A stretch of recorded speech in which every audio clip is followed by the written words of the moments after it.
जब भी चुनाव आता है 85% और 15% 20% की बात होती है, और उसके बाद फिर आप हिंदू, मतलब चुनाव का समय सिर्फ हिंदू क्यों हो जाता है सारे? देखिए, जात पात, ऊंच नीच और 15% और 85% का चुनाव के वक्त में ही होता है। चुनाव के वक्त में ही आतंक भी पैदा होता है, चुनाव के वक्त में ही दंगा फसाद भी होता है।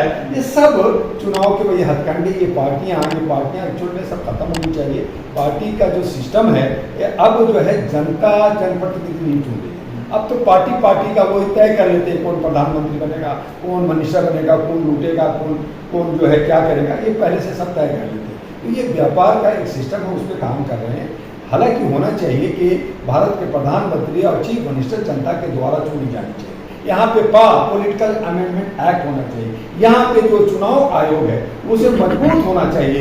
सरकार के भरोसे या सरकार के इशारे पे काम नहीं करना चाहिए। वो स्वतंत्र बॉडी है, वो स्वतंत्र काम करना चाहिए। लेकिन आज चाहे वो ह्यूमन राइट, ये चाहे इलेक्शन कमीशन हो, चाहे ह्यूमन राइट्स कमीशन हो, चाहे वुमेन राइट्स कमीशन हो, चाहे वो अल्पसंख्यक आयोग हो, सब के सब सरकार से इस तरह से घुले मिले हैं कि वो जो है पब्लिक को बेवकूफ बनाते हैं। और तभी कहा अंधभक्ति, तभी हम लोग कह रहे हैं मीडिया बहुत सारे ऐसे हो गए हैं, सोशल मीडिया, तब हम उनको कहते हैं गोदी मीडिया, पेड मीडिया की बात आ गई है। और ये जो बेमनस है, ये जो लड़ाई है, ये जो राजनीतिक लोग अपनी रोटी सेकने के लिए, अपनी सत्ता को बचाने के लिए ये जो हरकतें कर रहे हैं, ये लोकतंत्र को बर्बाद कर रहे हैं, लोकतंत्र को खत्म कर रहे हैं। और राजतंत्र की तरफ बढ़ते हुए हमें, जब जैसे हम राजाओं में गुलाम थे, मुगलों के वक्त गुलाम थे, अंग्रेजों के गुलाम थे, आज मानसिक गुलाम है। देश हमारा सही ढंग से आजाद नहीं है। हम जो 99 साल के बीच में हैं, हम अमृत महोत्सव मना रहे हैं, लेकिन ये सब बेईमानी है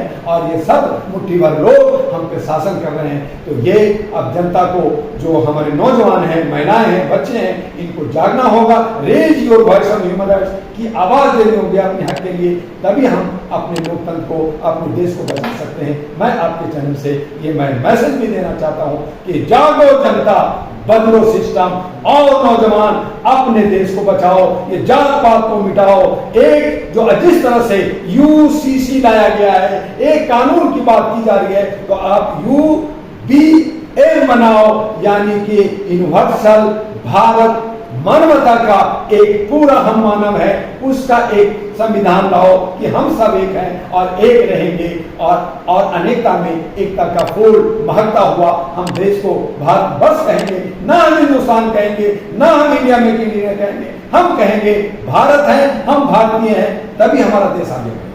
सर, UCC का आप विरोध करते हैं या समर्थन? देखिए, सरकार बनाई, पहली बात तो एक बात आपने बड़ा अच्छा मुझे छेड़ दिया कि कानून भारत के अंदर एक ही है। एक सुप्रीम कोर्ट है, एक हाई कोर्ट है, कानून सब एक है, सब पे धाराएं जो लगती है एक ही लगता है। कोई मर्डर किया तो 302 ही लगे। ऐसा नहीं है कि आप पे 102, उन पे 302, उन पे 502, ऐसा नहीं है। 302 मर्डर।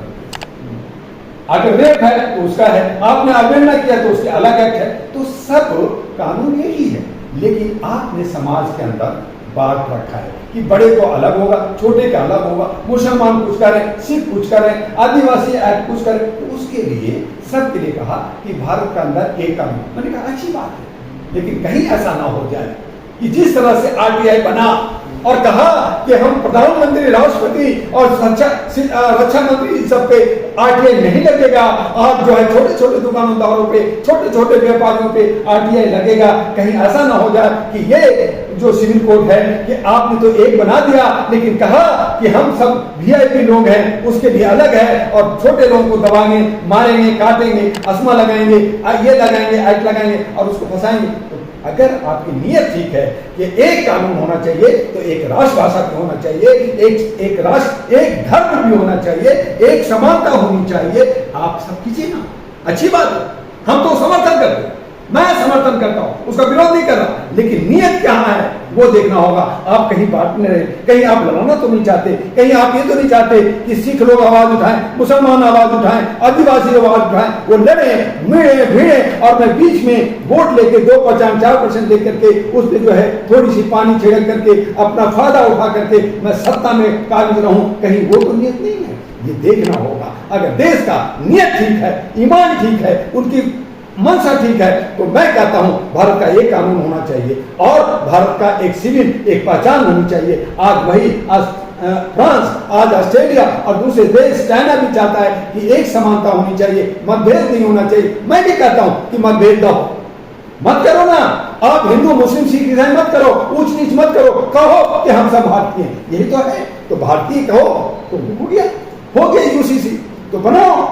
लेकिन यहाँ मंशा ये नहीं है, यहाँ मंशा है इसी तरह से लड़ाओ और लड़ा करके रोटी सेको। कभी राम मंदिर का इशू लो, कभी कुछ और का लो, कभी किसी लड़ाई का लो, कभी हिजाब का लो, कभी औरंगजेब और शिवाजी का लो, कभी जो है बलात्कारियों का लो, कभी आतंकवाद का लो। तो ये इशुओं सारा उठा करके ये सारे लीडर अपना रोटी सेकने का, अपना धंधा चलाने का, ये जो है अपना छोटा छोटा औजार निकाल करके ये लड़ते भिड़ते और लड़ा रहे हैं। जनता को जागरूक होना होगा और समझना होगा कि ये सब लोग लड़ा करके अपना रोटी सेक रहा है। इन्हें जवाब देने के लिए हम अनेकता में एकता बना करके हम इनकी कोई बात नहीं सुनेंगे, हम शांति से रहेंगे और आने वक्त में, चुनाव के वक्त में अपनी विवेक से अपने लोगों को, अपने क्षेत्रीय लोगों को जो हमारे बीच में रहता है उन्हें जिता करके हम जनप्रतिनिधि बनाएंगे और लोकतंत्र को बचाएंगे, संविधान को बचाएंगे और देश को बढ़ाएंगे। सर मेरा एक और सवाल, आखिरी सवाल है। एक कानून की बात हो रही है, लेकिन वह जब राष्ट्रपति पूजा करने जाते हैं मंदिर में तो एक वो लगा रहता है, बैरियर लगा रहता है, उसके उधर पंडित रहते हैं, वो पूजा करते हैं और उस बैरियर के उधर राष्ट्रपति पूजा करते हैं। बिल्कुल बिल्कुल, मैंने पहले भी आप सबसे बात किया कि ये नफरत की राजनीति, ये भेदभाव की राजनीति सही नहीं है। समानता, मानवता, ह्यूमन राइट्स, यही हमारे देश के प्रधानमंत्री अमेरिका जाते हैं तो कहते हैं कि मानवाधिकार नहीं है तो लोकतंत्र नहीं होगा। वो कहते हैं भेदभाव अगर जहाँ है तो लोकतंत्र नहीं होगा। तो भैया आपके यहाँ भेदभाव है, आपके यहाँ मानवता का जो उल्लंघन है, दो हाथ शोषण उत्पीड़न हो रहा है, तो इसका मतलब आपने खुद कह दिया, आपने साबित कर दिया कि भारत के अंदर लोकतंत्र नहीं। हमारे राष्ट्रपति जो प्रथम नागरिक होते हैं उनको वो कहा जाता है कि मुझे पहले बताया नहीं गया मंदिर में। तो आपको एक राष्ट्रपति को उनको भी आदेश देना पड़ेगा। देश के अंदर, भारत के अंदर ब्रिटेन की महारानी आती है बिना वीजा के, वो पूछ के आती है, वो आ सकती है डायरेक्ट, लेकिन हमारा एक राष्ट्रपति मंदिर में नहीं जा सकता। तो इसका मतलब है कि आपका भेदभाव है, आपने ये मानसिकता बना रखा है कि वो आदिवासी है और हम पंडा हैं, हम उनको नहीं आने देंगे। और वही देश के आदरणीय माननीय सम्माननीय देश के प्रधानमंत्री जात के तेली हैं, लेकिन वो जूता पहन करके केदारनाथ मंदिर के वो जो है गर्भगृह में जाते हैं और वो जब फ्रांस वहां जो मिस्र में जाते हैं तो वहां चप्पल उतार के टोपी पहन के जाते हैं। आप क्या कहना चाहते हैं, आप मैसेज क्या देना चाहते हैं? ये ठीक नहीं है। हमारे देश का राष्ट्रपति का सम्मान है, सम्मान उनका पूरा होना चाहिए, चाहे वो किसी भी धर्म का, किसी भी जात का है, वो राष्ट्रपति है, किसी भी धर्म का, किसी भी जात का प्रधानमंत्री है, हमारा मान सम्मान है। अगर उनका मान सम्मान पर ठेस पहुंचता है, अगर मेरे प्रधानमंत्री को भी कहीं देश में विदेश में अपमान होता है तो हम उसके लिए लड़ेंगे, हम उसके लिए आवाज उठाएंगे, राष्ट्रपति के लिए हम आवाज उठाएंगे। बिस्टा में भी यही हाल हुआ, जब उसका उद्घाटन हुआ तो राष्ट्रपति को इन्वाइट भी नहीं किया गया। तो आप ये साबित करना चाहते हैं कि ये आदिवासी हैं, ये पिछड़े लोग हैं, ये हमारे बराबर के लोग नहीं है, और आप समानता की बात कर रहे हैं, आप मानवाधिकार की बात कर रहे हैं। तो ये संविधान का गला घोटा जा रहा है, संविधान का गला घोटा जा रहा है। बाबा अम्बेडकर की जो सोच है, जो हमारे संविधानिक मौलिक अधिकार है, हमारा जो जन्म सिद्ध अधिकार है, हमारा जो यूनिवर्सल डिक्लेरेशन कहता है, यूनाइटेड नेशन का जो चार्टर ऑफ डिमांड कहता है, उन सब का अवहेलना किया जा रहा है। और अब अपनी मर्जी से लाठी चलाना चाहते हैं, संगोर दंड देना चाहते हैं जनता को, और जो बोलेगा वो जेल जाएगा, जो बोलेगा उसको गोली मार दिया जाएगा, और जो पैसे वाला है उसके पास इनकम टैक्स और ईडी का छापा मार दिया जाएगा। क्या यही लोकतंत्र है? क्या यही कानून राजनीतिक है? और अपने लोगों को छोड़ देंगे,